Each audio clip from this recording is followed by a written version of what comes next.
नमस्कार दोस्तों, मैं गजेंद्र गंजीर ट्यूटोरियल के इस ऑनलाइन ई एजुकेशन प्लेटफॉर्म पर आप सभी का स्वागत करता हूं, अभिनंदन करता हूं। आज हम लोग आगामी जो हमारे छत्तीसगढ़ में प्रयोगशाला परिचारक का जो एग्ज़ाम होने वाला है, उस एग्ज़ाम को ध्यान में रखते हुए साइंस के महत्वपूर्ण प्रश्नों को सॉल्व करेंगे। आप सभी को पता होगा कि जो प्रयोगशाला परिचारक एग्ज़ाम होने वाला है उसमें साइंस से 60 क्वेश्चन पूछा जाएगा, तो उसी को ध्यान में रखते हुए इस क्लास को बनाया जा रहा है। तो चलिए फिर आज की इस क्लास का शुभारंभ करते हैं। बहुत ही अच्छे प्रश्न कराऊंगा आज, निश्चित ही आपको एग्ज़ाम के लिए बहुत ही हेल्पफुल होगा। और एक चीज़ बताना चाहूँगा, आज की इस क्लास में मैं आरआरबी के एग्ज़ाम में जो साइंस से क्वेश्चंस पूछे गए थे उन्हीं क्वेश्चनों को सॉल्व कराऊंगा। तो ये आपका पीवाईक्यू है। पीवाईक्यू मतलब प्रीवियस ईयर क्वेश्चंस, तो आपके एग्ज़ाम के दृष्टिकोण से और महत्वपूर्ण हो जाता है। चलिए, पहला क्वेश्चन है, आधुनिक आवर्त सारणी में कौन से समूह के तत्वों में पूर्ण बाहरी आवरण होता है? ऑप्शन है, पहला 15वां, दूसरा 18वां, तीसरा 16वां और चौथा 17वां। बताना है कि आधुनिक आवर्त सारणी में कौन से समूह के तत्वों में पूर्ण बाहरी आवरण होता है। इसका सही आंसर आपका 18वें हो जाएगा। ठीक है, तो आधुनिक आवर्त सारणी में 18वें समूह के तत्वों में पूर्ण बाहरी आवरण होता है। याद रखिएगा, 18वें समूह में उत्कृष्ट गैसों को रखा गया है। किसको रखा गया है जी? आपका उत्कृष्ट गैसों को।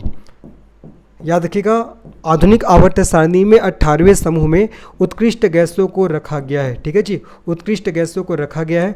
और प्रमुख उत्कृष्ट गैस कौन कौन से हैं? याद करिएगा मेरे साथ, प्रमुख उत्कृष्ट गैस कौन कौन से हैं? हीलियम हो जाएगा, हीलियम के बाद नियान हो जाएगा, नियान के बाद आर्गन हो जाएगा, आर्गन के बाद क्रिप्टान हो जाएगा, क्रिप्टान के बाद जेनान हो जाएगा, जेनान के बाद आपका रेडान हो जाएगा। ये सब आपका प्रमुख उत्कृष्ट गैस है। मैंने क्या बताया कि आधुनिक आवर्त सारणी में 18वें समूह में उत्कृष्ट गैसों को रखा गया है। और प्रमुख उत्कृष्ट गैस कौन कौन से हैं? हीलियम, नियॉन, आर्गन, क्रिप्टॉन, जेनान और रेडॉन। सभी बातों को आपको अच्छे से याद रखना है। हमारा क्वेश्चन ये था कि आधुनिक आवर्त सारणी में कौन से समूह के तत्वों में पूर्ण बाहरी आवरण होता है। इसका सही आंसर आपका 18वें समूह। ठीक है, याद रखिएगा, 18वें समूह के तत्वों में आपका क्या होता है? आपका पूर्ण बाहरी आवरण होता है। क्या होता है जी? आपका पूर्ण बाहरी आवरण होता है। पूर्ण बाहरी आवरण होता है।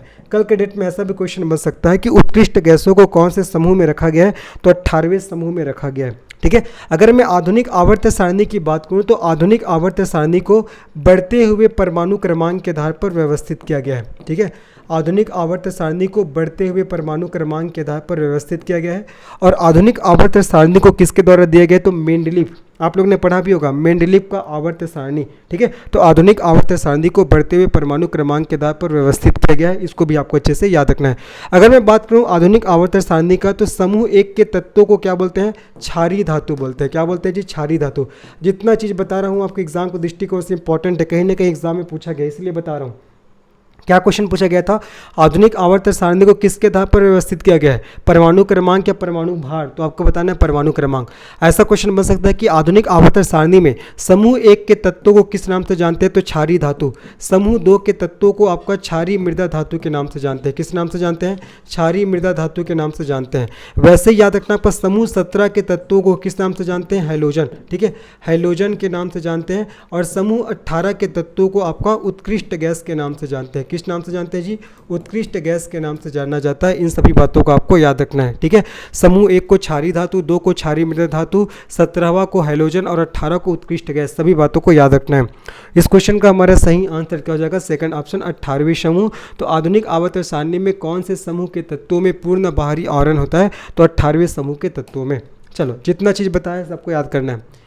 जल में हाइड्रोजन के द्रव्यमान और ऑक्सीजन के द्रव्यमान का अनुपात हमेशा होता है 2:1, 1:8 या 8:1 या फोर्थ ऑप्शन है 1:2। बताना है कि जल में हाइड्रोजन के द्रव्यमान और ऑक्सीजन के द्रव्यमान का अनुपात हमेशा क्या होता है। चलो, मैं जो बता रहा हूँ उसको ध्यान से सुनिएगा। ऑक्सीजन का एक मोल कितना होता है? आपका 16 ग्राम होता है। कितना होता है जी? आपका 16 ग्राम। ठीक है, अब उसके बाद हाइड्रोजन का 2 मोल दिया गया है। देखो, अगर मैं फार्मूला लिखता हूँ तो क्या होगा? H2O। तो हाइड्रोजन का 2 मोल, तो हाइड्रोजन का 2 मोल कितना होता है? हाइड्रोजन का 2 मोल होता है आपका 2 ग्राम। कितना होता है आपका? 2 ग्राम। अब क्वेश्चन पूछा गया कि जल में हाइड्रोजन के द्रव्यमान, ठीक है, जल में हाइड्रोजन का द्रव्यमान, ठीक है, और ऑक्सीजन के द्रव्यमान का अनुपात, और ऑक्सीजन के, ठीक है, और ऑक्सीजन के द्रव्यमान का अनुपात आपसे पूछा गया है। ठीक है, H2O होता है ना फार्मूला, तो जल में हाइड्रोजन और ऑक्सीजन के द्रव्यमान का अनुपात आपसे पूछा गया है। तो देखो हाइड्रोजन के आपका हाइड्रोजन का 2 मोल में कितना होता है आपका 2 ग्राम, तो आपने 2 डाल दिया, ठीक है। उसके बाद देखिए ऑक्सीजन का 1 मोल कितना होता है आपका 16 ग्राम, तो आपने 16 ये भी रख दिया, ठीक है। अब इसको काट दो, 2 एकम 2 और 2 अट्ठे 16, तो कितना हो जाएगा 1:8। इसका सही आंसर क्या हो जाएगा हमारा सेकंड ऑप्शन 1:8 हो जाएगा। इसका सही आंसर हमारा सेकंड ऑप्शन हो जाएगा 1:8। कुछ नहीं है, ऑक्सीजन का 1 मोल हमको पता लग गया कितना है 16 ग्राम है, ठीक है। और हाइड्रोजन का 2 मोल कितना हो जाएगा आपका 2 ग्राम, ठीक है। देखो हाइड्रोजन का 2 मोल, तो 2 मोल आपका 2 ग्राम होगा, ठीक है। और क्वेश्चन ये बोला गया कि जल में हाइड्रोजन के द्रव्यमान और ऑक्सीजन के द्रव्यमान का अनुपात हमेशा होता है, ठीक है। तो हमने ये जो हमको पता लग गया तो इसी को हमने इस फार्मूला में पुटअप कर दिया, आ गया जी आंसर, ठीक है। ईजी है। आगे बढ़ते हैं, नेक्स्ट प्रश्न में चलते हैं। हमारा नेक्स्ट प्रश्न क्या देखते हैं, निम्नलिखित में से कौन सा एक समतापी प्राणी है। थोड़ा सा क्वेश्चन का साइज, फॉन्ट का साइज छोटा हो गया है, लेकिन मैं पढ़ के बता दे रहा हूँ।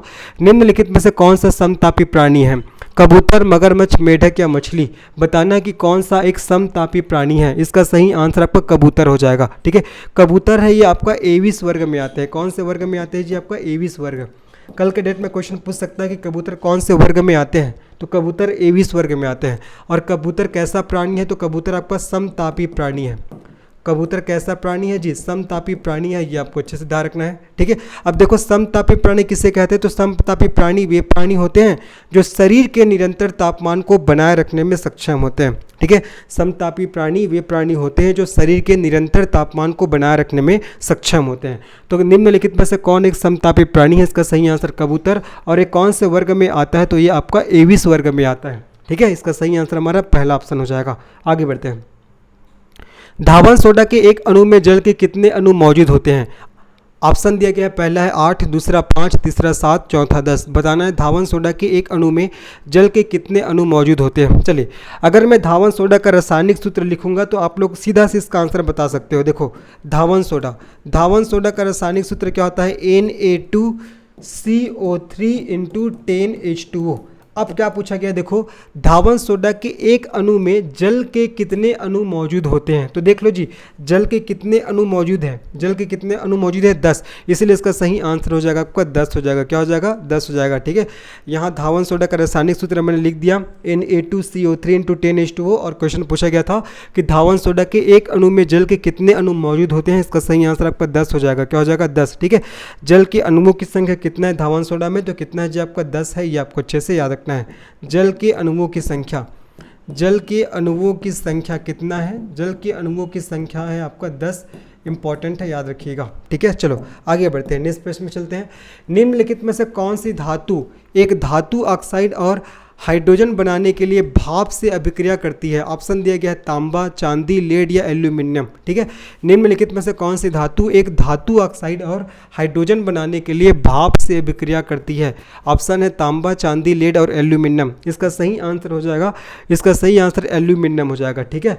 तो एल्यूमिनियम धातु है वो आपका ऑक्साइड और हाइड्रोजन बनाने के लिए भाप से अभिक्रिया करती है, ठीक है जी। एल्यूमिनियम धातु क्या करता है, ये आपका ऑक्साइड और हाइड्रोजन बनाने के लिए भाप से अभिक्रिया करती है। जबकि अगर मैं बात करता हूँ लेड का, चांदी का और तांबा का, तो चांदी, लेड और तांबा जल से अभिक्रिया नहीं करते हैं, है ना। ये तीनों आपका जल से अभिक्रिया नहीं करते हैं, ये तीनों आपका जल से अभिक्रिया नहीं करते, जल से अभिक्रिया नहीं करते हैं, चाहे आपका जल तरल अवस्था में हो या चाहे जल आपका गैस रूप में हो, ठीक है। ये जो तीनों तांबा, चांदी और लेड, ये जल से अभिक्रिया नहीं करती, चाहे जल तरल अवस्था में हो या गैस अवस्था में हो, ये आपको याद रखना है। इस क्वेश्चन का सही आंसर होगा आपका एल्यूमिनियम। तो कौन सी धातु एक धातु ऑक्साइड और हाइड्रोजन बनाने के लिए भाप से अभिक्रिया करती है। इसका सही आंसर एल्यूमिनियम। जबकि तांबा, चांदी और लेड है, ये जल से अभिक्रिया बिल्कुल भी नहीं करती, चाहे वो आपका जल तरल के फॉर्म में हो, चाहे वो आपका गैस के फॉर्म में हो। आगे बढ़ते हैं, नेक्स्ट प्रश्न में बढ़ते हैं। एक चालक का प्रतिरोध निम्नलिखित कारकों में से किस पर निर्भर नहीं करता है। यहाँ पास क्या बोला जा रहा है, किस पर निर्भर नहीं करता है। पहला है लंबाई, दूसरा अनुप्रस्थ काट का क्षेत्रफल, तीसरा दाब और चौथा सामग्री। तो एक चालक का प्रतिरोध निम्नलिखित कारकों में से किस पर निर्भर नहीं करता। इसका सही आंसर क्या हो जाएगा आपका दाब हो जाएगा। क्या हो जाएगा आपका दाब। अगर मैं चालक का प्रतिरोध का फार्मूला लिखता हूं तो क्या होता है R = PL/L, ठीक है। ये आपका चालक के प्रतिरोध का फार्मूला है, जिसमें से R क्या है जी, R आपका क्या है आपका प्रतिरोध है, ठीक है, आर क्या प्रतिरोध है, ठीक है, और पी किसको बता रहा है, प्रतिरोधकता को बता रहा है, किसको बता रहा है, प्रतिरोधकता को बता रहा है, ठीक है, और ए किसको बता रहा है, ए आपका है जी आपका अनुप्रस्थ काट को, ठीक है, अनुप्रस्थ काट को बता रहा है, ठीक है, और उसके बाद याद रखना है एल, एल किसको बता रहा है, लंबाई को बता रहा है, किसको बता रहा है जी, लंबाई को। अब देखो फार्मूला से ही पता लग गया कि एक चालक का प्रतिरोध निम्नलिखित कारकों में से किस पर निर्भर नहीं करता, लंबाई पर तो करता है, अनुप्रस्थ काट के क्षेत्रफल पर भी करता है, ठीक है, किस पर नहीं करता, दाब पर नहीं करता, ये आपको अच्छे से याद रखना है, ठीक है। और फार्मूला होता है R equal to P L by A हो जाएगा, जहाँ पी प्रतिरोधकता हो जाएगा, ए अनुप्रस्थ काट और एल आपका लंबाई हो जाएगा, ठीक है। इसका सही आंसर हमारा थर्ड ऑप्शन होगा जी। आगे बढ़ते हैं। किसी वस्तु पर कार्य करने वाले गुरुत्वाकर्षण बल को किसके रूप में भी जाना जाता है, आवेग के रूप में, द्रव्यमान के रूप में, त्वरण के रूप में या वजन के रूप में, बताना है। किसी वस्तु पर कार्य करने वाले गुरुत्वाकर्षण बल को किस रूप में भी जाना जाता है, इसका सही आंसर क्या हो जाएगा, इसका सही आंसर हो जाएगा जो आपका वजन, ठीक है। वजन किसी वस्तु पर लगने वाले गुरुत्वाकर्षण के बल का एक क्या होता है, माप होता है, ठीक है। वजन क्या होता है, किसी भी वस्तु पर लगने वाले गुरुत्वाकर्षण बल का एक माप होता है, और इस क्वेश्चन का सही आंसर क्या हो जाएगा, आपका वजन हो जाएगा, क्या हो जाएगा जी, आपका वजन हो जाएगा, ठीक है। बाकी त्वरण के बारे में तो पता होगा, वेग में परिवर्तन की दर को, ठीक है, वेग में परिवर्तन की दर को, वेग में परिवर्तन की दर को ही क्या कहा जाता है, त्वरण कहा जाता है, ठीक है। आवेग के बारे में भी पता होगा आप लोग को कि बल और समय के गुणनफल को आवेग कहते हैं, ठीक है। बल और समय के गुणनफल को क्या कहा जाता है, आवेग कहा जाता है। इसको भी आपको अच्छे से याद रखना है, ठीक है। अगर मैं संवेग की बात करता हूँ तो संवेग किसे कहते हैं, द्रव्यमान और वेग के गुणनफल को, द्रव्यमान और आपका वेग के गुणनफल को संवेग बोलते हैं, जबकि बल और समय के गुणनफल को आपको आवेग कहा जाता है। तो किसी वस्तु पर कार्य करने वाले गुरुत्वाकर्षण बल को किसके रूप में भी जाना जाता है, तो आपको वजन के रूप में भी जानते हैं। इसका सही आंसर फोर्थ ऑप्शन हो जाएगा। और वजन किसी वस्तु पर लगने वाले गुरुत्वाकर्षण के बल का एक क्या होता है, माप होता है। इसको आपको याद रखने हैं। आगे बढ़ते हैं, नेक्स्ट प्रश्न में चलते हैं। निम्नलिखित में से किस प्रक्रिया में वायु में ऑक्सीजन निर्मुक्त होती है, प्रकाश संश्लेषण, श्वसन, वाष्पोत्सर्जन या उत्सर्जन। सभी को पता होगा किस प्रक्रिया के दौरान वायु में ऑक्सीजन निर्मुक्त होती है या आपका वायु में ऑक्सीजन जाती है। इसका सही आंसर हो जाएगा आपका, इसका सही आंसर प्रकाश संश्लेषण, ठीक है।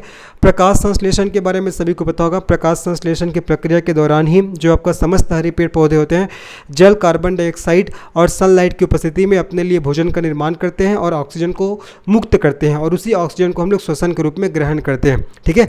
तो इसका सही आंसर क्या हो जाएगा आपका, प्रकाश संश्लेषण, जिसको इंग्लिश में फोटोसिंथेसिस प्रोसेस के नाम से जानते हैं। श्वसन के बारे में तो पता होगा, हवा को अंदर खींचने की प्रक्रिया है। श्वसन क्या है, हमारे शरीर में हवा को अंदर खींचने की प्रक्रिया है। वाष्पोत्सर्जन के बारे में पता होगा, पत्तियों के रंध्र के माध्यम से पानी का वाष्पीकरण, है ना। वाष्पोत्सर्जन में क्या होता है, पत्तियों के रंध्र के माध्यम से पानी का जो वाष्पीकरण होता है उसी को वाष्पोत्सर्जन बोलते हैं। और उत्सर्जन के बारे में तो पता है कि जीवों में अपशिष्ट पदार्थों को हटाने की प्रक्रिया, जीवों में अपशिष्ट पदार्थों को हटाने की प्रक्रिया को क्या कहा जाता है, आपका उत्सर्जन कहा जाता है।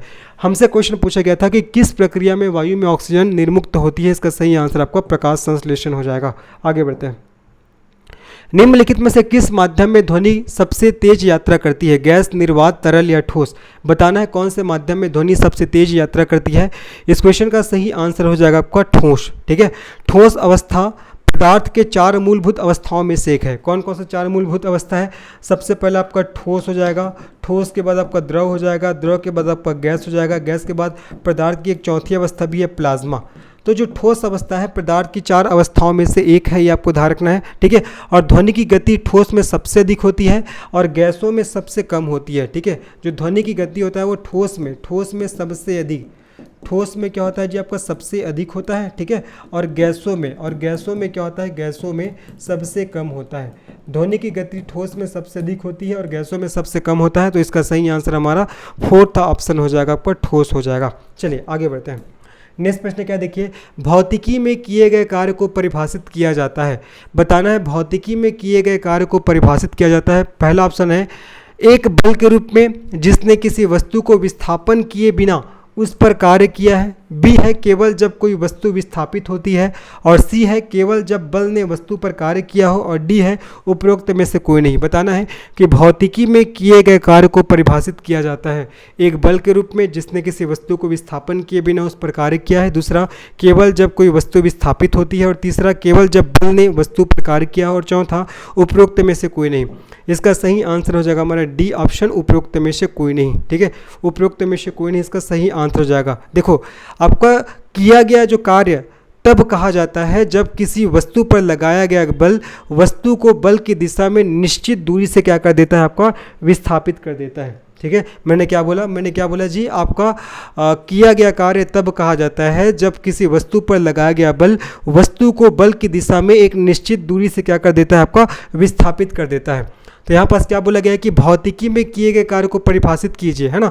आपका ऑप्शन है एक बल के रूप में जिसने किसी वस्तु को विस्थापन किए बिना उस पर कार्य किया है, तो ये तो पहला गलत हो जाएगा, पहला तो गलत हो जाएगा। ठीक है, और दूसरा केवल जब कोई वस्तु विस्थापित होती है, ये भी गलत है। तीसरा केवल जब बल ने वस्तु पर कार्य किया हो, ये भी गलत है। ठीक है, याद रखिएगा कार्य पूर्ण होता है जब दिया गया शर्त पूरा होगा। कौन कौन सा शर्त पूरा होगा, देखो पहला, एक बल को किसी वस्तु पर कार्य करना चाहिए। ठीक है, एक कार्य तभी होगा जब बल को किसी वस्तु पर कार्य करना चाहिए, जब बल को किसी वस्तु पर कार्य करना चाहिए, जब बल को किसी वस्तु पर कार्य करना चाहिए, जब बल को किसी वस्तु पर कार्य करना चाहिए। और दूसरा आपका लगाए गए बल की दिशा में लगाए गए बल के कारण शरीर का विस्थापन। ठीक है, लगाए गए बल की दिशा में लगाए गए बल के कारण शरीर का विस्थापन, लगाए गए बल की दिशा में लगाए गए बल के द्वारा। ठीक है, लगाए गए बल के द्वारा शरीर का विस्थापन, शरीर का विस्थापन।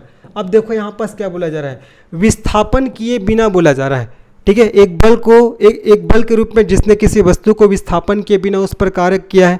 तो अभी मैंने बताया कि आपका कार्य तभी पूरा होगा जब लगाए गए बल की दिशा में लगाए गए बल के कारण शरीर का विस्थापन होगा। जबकि यहाँ पास बोला जा रहा है कि वस्तु को विस्थापित किए बिना, तो ये तो गलत हो जाएगा। ठीक है, और मैंने क्या बोला, बल को किसी वस्तु पर कार्य करेगा। ठीक है, पहला क्या बोला है कि एक बल को किसी वस्तु पर कार्य करना चाहिए तभी आपका कार्य पूरा होता है। ठीक है, बल को किसी वस्तु पर क्या करना चाहिए, आपका कार्य करना चाहिए, तभी क्या होता है, कार्य पूरा होता है। तो ये भी आपका गलत हो जाएगा, सी ऑप्शन भी गलत हो जाएगा।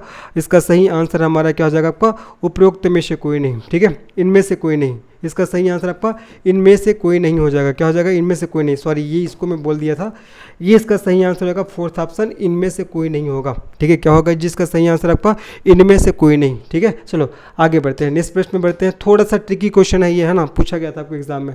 निम्नलिखित में से कौन सी घटना न्यूटन की गति के तीसरे नियम को दर्शाती है। न्यूटन की गति का तीसरा नियम क्या बोलता है, प्रत्येक क्रिया के बराबर विपरीत प्रतिक्रिया होती है। ठीक है, न्यूटन की गति का तीसरा नियम बोलता है कि प्रत्येक क्रिया के बराबर और विपरीत प्रतिक्रिया होती है। पहला है, देखो जब एक बस अचानक शुरू होती है तो यात्री पीछे की ओर एक झटके का अनुभव करता है। दूसरा, तीव्र चाल वाली क्रिकेट गेंद को पकड़ने के दौरान फील्डर अपने हाथ गतिमान गेंद के साथ साथ धीरे धीरे पीछे की ओर खींचता है। तीसरा, एक रॉकेट नोदन। और चौथा, जब हम पेडल मारना बंद करते हैं तो साइकिल धीमी हो जाती है। बताना है कौन सी घटना न्यूटन की गति के तीसरे नियम को दर्शाती है। इसका सही आंसर आपका एक रॉकेट नोदन हो जाएगा। ठीक है, एक रॉकेट नोदन ये आपका न्यूटन के गति के तीसरे नियम को दर्शाती है। और न्यूटन के गति का तीसरा नियम बोलता है प्रत्येक क्रिया के विपरीत प्रतिक्रिया होती है। प्रथम नियम बोलता है कि यदि किसी वस्तु पर यदि कोई वस्तु स्थिर है तो स्थिर रहेगी, और यदि कोई वस्तु गति कर रही है तो गति करती रहेगी जब तक उस पर कोई बाहरी बल ना लगा जाए। न्यूटन की गति के प्रथम नियम को ही आपका जड़त्व के नियम के नाम से भी आपका जाना जाता है। तो इस क्वेश्चन का सही आंसर आपका थर्ड ऑप्शन हो जाएगा, एक रॉकेट नोदन। क्या हो जाएगा, एक रॉकेट नोदन। निषेचित अंड युग्मनज किसमें प्रत्यावर्तित हो जाता है, गर्भाशय या ग्रीवा, दूसरा अंडाशय, तीसरा योनि, चौथा गर्भाशय। बताना है जी, निषेचित अंड युग्मज किसमें प्रत्यारोपित हो जाता है, गर्भाशय ग्रीवा में या अंडाशय में, तीसरा योनि में या गर्भाशय में। चलो इसका सही आंसर क्या होगा, इस क्वेश्चन का सही आंसर आपका गर्भाशय हो जाएगा। ठीक है, निषेचित अंड है वो आपका युग्मनज में कहाँ प्रत्यापित होता है, तो गर्भाशय में। एक चीज़ और ध्यान रखना है, क्या चीज़, अगर मैं बात करता हूँ जो ओवम है, ओवम अर्थात अंडाणु, और जो स्पर्म है अर्थात शुक्राणु, ओवम और स्पर्म की मुलाकात कहाँ होती है, फेलोपियन ट्यूब में, फेलोपियन नलिका में। याद रखिएगा जी, जो आपका मेल का जो स्पर्म है फीमेल के ओवम से कहाँ मिलता है, फेलोपियन ट्यूब में मिलता है। ठीक है, अब जब दोनों आपस में मिलते हैं तब फर्टिलाइजेशन का प्रोसेस होता है, निषेचन की प्रक्रिया होती है, ठीक है। उसके बाद जो आपका युग्मनज बनता है ना, उसको कहाँ डाल दिया जाता है, उसको डाल दिया जाता है गर्भाशय में, ठीक है। इसी गर्भाशय में उस युग्मनज का विकास होता है, जिससे कुछ समय पश्चात उससे बच्चे का क्या हो जाता है, निर्माण हो जाता है। इसको आपको अच्छे से याद रखना है, ठीक है। तो निषेचित अंड युग्मनज किस में प्रत्यावर्तित हो जाता है, तो आपका गर्भाशय में। इसका सही आंसर आपका फोर्थ ऑप्शन हो जाएगा, इसको याद रखिएगा। आगे बढ़ते हैं। जब कोई पिंड एक वृत्ताकार पथ पर गति करता है तो केंद्र की ओर परिक्रामी पिंड पर कार्यरत बल क्या कहलाता है।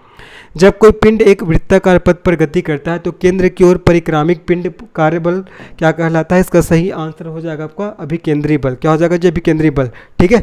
तो जब कोई पिंड वृत्ताकार पथ पर चलता है तो केंद्र की ओर पिंड पर कार्य करने वाला बल अभिकेंद्री बल कहलाता है। इसको अच्छे से ध्यान रखना है। सामान्य बल किसे कहेंगे, तो याद रखना किसी पिंड पर धक्के या खिंचाव के कारण जो बल लगता है उसको सामान्य बल बोलते हैं, ठीक है। फिलहाल इस क्वेश्चन का सही आंसर क्या हो जाएगा आपका अभिकेंद्री बल। क्या हो जाएगा जी, इसका सही आंसर अभिकेंद्री बल हो जाएगा। एक बल 1 किलोग्राम वस्तु की चाल को 4 मीटर पर सेकंड से 8 मीटर पर सेकंड तक बढ़ा देता है। बल द्वारा किया गया कार्य क्या होगा, 8 जूल, 32 जूल, 24 जूल या 16 जूल। एक बल 1 किलोग्राम वस्तु की चाल को 4 मीटर पर सेकंड से 8 मीटर पर सेकंड तक बढ़ा देता है। बल द्वारा किया गया कार्य क्या होगा, आपको बताना है। देखो, बल द्वारा किया गया कार्य का फार्मूला हो जाएगा आपका 1/2 m v2 का m v का स्क्वायर माइनस 1/2 एम यू का स्क्वायर, ठीक है। या हम लोग बोल सकते हैं इसको एम v1 बोल सकते हैं। चलो फिर से मैं लिख दे रहा हूँ, एक सेकंड जी ना। तो मैं फार्मूला बता रहा हूँ, बलों द्वारा किए गए कार्य बराबर क्या होता है, 1/2 एम वी का स्क्वायर माइनस 1/2 एम यू का स्क्वायर, ठीक है। अब देखो v इज इक्वल टू क्या हो जाएगा आपका अंतिम वेग, v इज इक्वल टू अंतिम वेग हो जाएगा, ठीक है। और u इज इक्वल टू हो जाएगा आपका प्रारंभिक वेग, ठीक है, प्रारंभिक वेग हो जाएगा। और m क्या है आपका, m आपका द्रव्यमान है, m आपका क्या है, द्रव्यमान, ठीक है। अब देखिए m का वैल्यू दिया है, m का वैल्यू कितना दिया है, 1 kg दिया है, ठीक है। उसके बाद और क्या दिया है आपका, u का वैल्यू दिया है, देखो 4 मीटर पर सेकेंड, ठीक है। u का वैल्यू देखो, u क्या है आपका प्रारंभिक वेग है, ठीक है। तो u का वैल्यू कितना दिया है, 4 मीटर पर सेकंड, और v का वैल्यू दिया है आपका 8 मीटर पर सेकंड, ठीक है। आप कुछ तो नहीं करना है, इस फार्मूला में रखना है, w इज इक्वल टू वो क्या हो जाएगा 1/2, ठीक है। m का वैल्यू 1, उसके बाद गुना v का स्क्वायर, तो v का वैल्यू कितना दिया है, v का वैल्यू दिया है आपका 8, ठीक है। m v का स्क्वायर हो जाएगा। उसके बाद क्या है आपका माइनस 1/2, m का वैल्यू कितना है आपका 1, और u का वैल्यू कितना दिया है, u का वैल्यू 4 दिया है, तो 4 का स्क्वायर, कुछ तो नहीं है। w इज इक्वल टू क्या हो जाएगा 64/2 हो जाएगा, माइनस आपका कितना हो जाएगा 4 चौक 16, 16/2 हो जाएगा। तो 2 एकम 2, 2 तिया 6, 2 दूनी 4, 2 एकम 2, 2 अट्ठे 16। तो आपका 32 माइनस 8 करोगे तब कितना हो जाएगा जी, 32 में अगर 8 घटाओगे तो कितना आएगा आपका 24 आएगा ना। तो 32 में 8 को घटाओगे तो आपका 24 आ जाएगा। तो इसका सही आंसर आपका 24 जूल। कुछ नहीं है, फार्मूला में आपको पुटअप करना है, w is equal to 1/2 M V का स्क्वायर माइनस 1/2 एम यू का स्क्वायर, जहाँ v अंतिम वेग है और u आपका प्रारंभिक वेग है। v का वैल्यू दिया है आपका 8 मीटर पर सेकंड, है ना, और आपका u का वैल्यू दिया है आपका 4 मीटर पर सेकंड। फिर हमने कुछ नहीं किया, इसी फार्मूला में पुटअप कर दिया, जिससे हमको हमारा आंसर मिल गया। चलिए आगे बढ़ते हैं। जब तक किसी पिंड पर एक असंतुलित बल लागू होता है तब तक इसके या इसकी किस्में निरंतर परिवर्तन होता रहता है। जब तक किसी पिंड पर एक असंतुलित बल लागू होता है तब तक इसके या इसकी किस्में निरंतर परिवर्तन होता रहता है। आपको बताना है वजन में या द्रव्यमान में या चाल में या आकार में। इसका सही आंसर क्या हो जाएगा आपका चाल में। किस में जी, चाल में, ठीक है। इस क्वेश्चन का सही आंसर क्या हो जाएगा आपका चाल में, ये आपको अच्छे ध्यान रखना है। तो जब तक किसी पिंड पर एक असंतुलित बल लागू होता है तब तक इसके या इसकी चाल में निरंतर परिवर्तन होता रहता है। किसमें, चाल में निरंतर परिवर्तन होता रहता है। चलिए आगे बढ़ते हैं, नेक्स्ट प्रश्न में बढ़ते हैं। निम्नलिखित में से कौन सा विकल्प ऐसे लवण का उदाहरण है जो 7 से कम पीएच का एक जलीय विलयन देता है। Sodium carbonate, sodium chloride, ammonium chloride या सोडियम बाइकार्बोनेट। इसका सही आंसर हो जाएगा आपका अमोनियम क्लोराइड, ठीक है। इसका सही आंसर आपका अमोनियम क्लोराइड हो जाएगा, जिसका फार्मूला होता है NH4Cl। ठीक है, तो अमोनियम क्लोराइड है वो आपका 7 से कम pH का एक जलीय विलयन देता है। ठीक है, pH पैमाना का खोज सोरेनसन नामक साइंटिस्ट ने किया था 1909 में, और अगर pH का वैल्यू 7 से कम होता है तो वो अम्लीय नेचर को बताता है, और pH का वैल्यू 7 से अधिक होता है तो वो क्षारीय नेचर को बताता है, और अगर pH का वैल्यू 7 के समतुल्य होता है ना तो वो किसको बताता है, pH का वैल्यू अगर 7 के समतुल्य होता है तो आपका न्यूट्रल अर्थात उदासीन नेचर को बताता है। तो कौन सा विकल्प ऐसे लवण का उदाहरण है जो 7 से कम pH का एक जलीय विलयन देता है? इसका सही आंसर अमोनियम क्लोराइड हो जाएगा। आगे बढ़ते हैं, नेक्स्ट प्रश्न में चलते हैं। 18 वोल्ट विभवांतर वाले दो बिंदुओं पर आपका 4 कूलाम के आवेश को ले जाने में किया गया कार्य क्या है? 24 जूल, 72 जूल, 7.2 जूल या 4.5 जूल? बढ़िया प्रश्न है। आपसे पूछा जा रहा है कि 18 वोल्ट विभवांतर वाले दो बिंदुओं पर 4 कूलाम के आवेश को ले जाने में किया गया कार्य कितना है? ठीक है, इसके लिए फार्मूला क्या होता है? कार्य W इज इक्वल टू क्या होता है आपका Q इंटू V होता है। ठीक है, अब देखो Q का वैल्यू तो दिया है, Q का वैल्यू दिया है आपका 4C है ना, आपका 4C दिया है 4 कूलाम। ठीक है, C मतलब कूलाम हो जाएगा, और आपका V का वैल्यू भी कितना दिया, 18 वोल्ट दिया है। ठीक है, तो कुछ तो नहीं करना है, कार्य का फार्मूला आपको पता है W इज इक्वल टू क्या करोगे आप 4 इंटू क्या हो जाएगा 18 हो जाएगा, तो 18 को आप गुना करोगे 4 से तो कितना होगा आपका 72 हो जाएगा। क्या हो जाएगा आपका 72। ठीक है, इसका सही आंसर आपका 72 जूल हो जाएगा। तो जो सेकंड ऑप्शन लगाया है सबका आंसर सही है। ठीक है, आवेश की मात्रा Q का वैल्यू दिया 4C और दो बिंदुओं के बीच विभवांतर दिया है 18 वोल्ट। हमको पता है कार्य इज इक्वल टू होता है Q इंटू V, तो कुछ नहीं किए, ये फार्मूला को बस हमने पुटअप कर दिया जिससे हमको हमारा आंसर मिल गया। ठीक है, चलिए आगे बढ़ते हैं। निम्नलिखित में से कौन सा ठोस द्रव और गैसीय रूप में मौजूद हो सकता है? उपधातु, अक्रिय तत्व, अधातु या धातु? बताना है कि कौन सा ठोस द्रव और गैसीय रूप में मौजूद हो सकता है। इसका सही आंसर आपका अधातु हो जाएगा। क्या हो जाएगा आपका अधातु। ठीक है, अगर मैं अधातु के भौतिक गुण की बात करूं तो अधातुओं में घनत्व क्या होता है, चलो याद करते चलो। अधातुओं में घनत्व क्या होता है जी, आपका कम होता है, ये आपको याद रखना है। ठीक है, दूसरा चीज़ हीरे और आयोडीन को छोड़कर, ठीक है, किसको छोड़कर, हीरे और आयोडीन को छोड़कर आपका अधातुओं में चमक नहीं होता। हीरे और आयोडीन को छोड़कर अधातुओं में चमक नहीं होता, ये आपको ध्यान रखना है। ठीक है, और ये जो आपका ठोस अधातु होती है ना, ठोस अधातु क्या होती है जी, ठोस अधातु भंगुर होती है। क्या होती है, भंगुर। ठोस अधातु भंगुर होती है, ये भी आपको ध्यान रखना है। ठीक है, और जो अधातु होता है ना जी, ये आपका उष्मा और विद्युत का, किसका, उष्मा और विद्युत का क्या होता है, कुचालक होता है। अधातु उष्मा और विद्युत का कुचालक होता है, ये आपको अच्छे से याद रखना है। तो कौन सा ठोस द्रव और गैसीय रूप में मौजूद हो सकता है? इसका सही आंसर आपका अधातु हो जाएगा। ठीक है, अधातुओं के भौतिक गुणों के बारे में बता दिया, इसका घनत्व तो कम होता है, हीरे और आयोडीन को छोड़कर अधातुओं में चमक नहीं होती, ठोस अधातु भंगुर होता है, और अधातुएं उष्मा और विद्युत की कुचालक होती है। इसका सही आंसर हमारा थर्ड ऑप्शन हो जाएगा। ठीक है, चलो आगे बढ़ते हैं, नेक्स्ट प्रश्न में चलते हैं। निम्नलिखित में से किस तत्व का रासायनिक चिन्ह है लैटिन से लिया गया है? क्लोरीन, कार्बन, लौह या एल्यूमिनियम? बढ़िया प्रश्न है।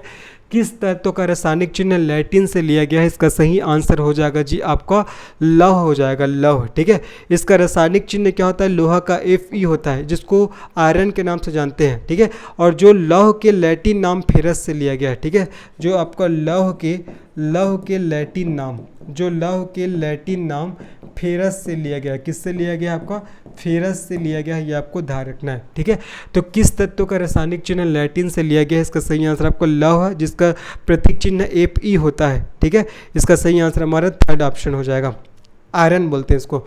निम्नलिखित में से कौन सा जानवर पराध्वनि निकाल सकता है? पतंगा, सूंस, शार्क या हाथी? इसका सही आंसर क्या हो जाएगा, सूंस हो जाएगा। सूंस क्या है, एक प्रकार की मछली है जी। ठीक है, याद रखिएगा, जो सूंस क्या है, एक प्रकार की मछली है जो आपका पराध्वनि अर्थात अल्ट्रासाउंड निकाल सकता है। ठीक है, सूंस के साथ साथ चमगादड़ हो जाएगा, चमगादड़ के साथ साथ चूहा हो जाएगा, चूहा के साथ साथ याद रखना डॉल्फिन, ये सब भी आपका अल्ट्रासाउंड अर्थात पराध्वनि क्या कर सकता है, निकाल सकता है। ठीक है, 20 हर्ट्ज से अधिक आवृत्ति वाली ध्वनि को ही क्या बोला जाता है, पराध्वनि बोलते हैं, सभी को पता होगा। ठीक है, 20 किलो हर्ट्ज से अधिक जो आवृत्ति वाली जो ध्वनि होती है ना, उसी को आपको पराध्वनि के नाम से जाना जाता है, ये आपको अच्छे से याद रखना है जी। ठीक है, तो चमगादड़, चूहे, डॉल्फिन है ना, सूंस, ये सब आपको अल्ट्रासाउंड निकाल सकता है, और सूंस क्या है, एक प्रकार का मछली होता है। ठीक है जी, आगे बढ़ते हैं। पौधों में लचीलापन कौन सी ऊतक के कारण होता है? ये क्वेश्चन मैंने सॉल्व करा दिया था इससे पहले वाले आपका क्लास में। तो पौधे में लचीलापन कौन से ऊतक के कारण होता है? इसका सही आंसर क्या हो जाएगा? देखो, जाइलम, फ्लोएम, स्क्लेरेनकाइमा और कोलेनकाइमा। इसका सही आंसर आपका कोलेनकाइमा हो जाएगा। ठीक है, पौधे में जो लचीलापन होता है कोलेनकाइमा ऊतक के कारण होता है। जाइलम ऊतक के कारण आपका जो जल होता है वो पौधे के विभिन्न भागों में पहुँचता है।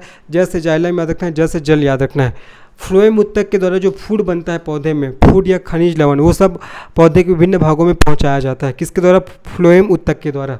जो कोलेनकाइमा ऊतक है ना, ये पौधे में लचीलापन प्रदान करता है। ये आपको अच्छे से याद रखना है। चलिए आगे बढ़ते हैं।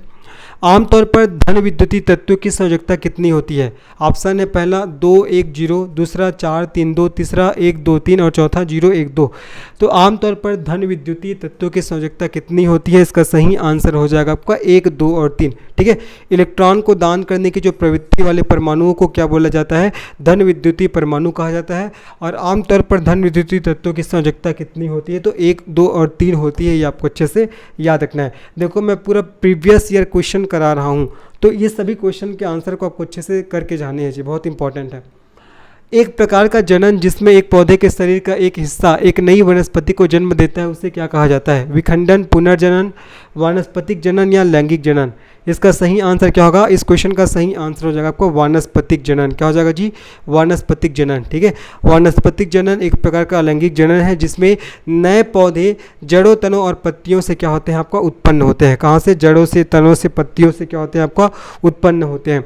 इसका सही आंसर हमारा थर्ड ऑप्शन हो जाएगा। तो एक प्रकार का जनन जिसमें एक पौधे के शरीर का एक हिस्सा एक नई वनस्पति को जन्म देता है, उसे क्या कहा जाता है? वानस्पतिक जनन बोलते हैं। क्या बोलते हैं? वानस्पतिक जनन। ठीक है, वानस्पतिक जनन में नए पौधे जड़ों, तनों और पत्तियों से उत्पन्न होते हैं। ये आपको अच्छे से याद रखना है जी। आगे बढ़ते हैं।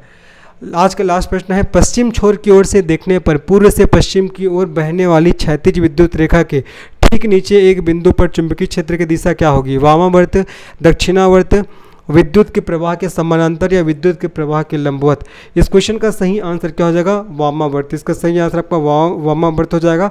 और ये आपका एम्पियर के दाहिने हाथ के अंगूठे के नियम के अनुसार होगा। ठीक है, एम्पियर के दाहिने हाथ